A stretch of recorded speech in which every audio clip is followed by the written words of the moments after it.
இந்திய தலைநகர் புதுடெல்லியில் கார் குண்டு வெடித்ததில் குறைந்தது 9 பேர் கொல்லப்பட்டுள்ளனர். மேலும் 20 பேர் காயமடைந்துள்ளது இந்தியா முழுவதும் அதிர்ச்சியை ஏற்படுத்தியுள்ளது.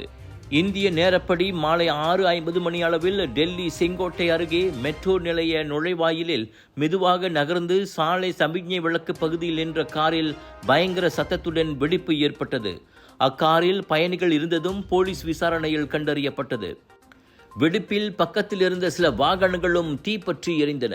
இதில் சிலரது உடல்கள் சாலையில் சிதறி கிடந்தன.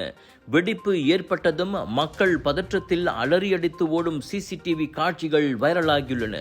இச்சம்பவம் குறித்து கடும் அதிர்ச்சி தெரிவித்த பிரதமர் நரேந்திர மோடி பாதிக்கப்பட்ட குடும்பங்களுக்கு இரங்கல் தெரிவித்தார். தீவிரவாத தாக்குதலாக இருக்குமோ என்ற கோணத்திலும் இந்திய தேசிய பாதுகாப்பு படையினர் சம்பவ இடத்தில் தீவிர விசாரணையில் இறங்கியுள்ளனர். முன்னெச்சரிக்கையாக தமிழகம் உள்ளிட்ட முக்கிய மாநிலங்களில் பாதுகாப்பு பலப்படுத்தப்பட்டுள்ளது. விலையோ மலிவு, செலவோ குறைவு, தரமோ உயர்வு, மனமோ நிறைவு. மக்களின் தேர்வு என்ரிகோஸ் முழு ஆடை சத்துள்ள பால்மாவு.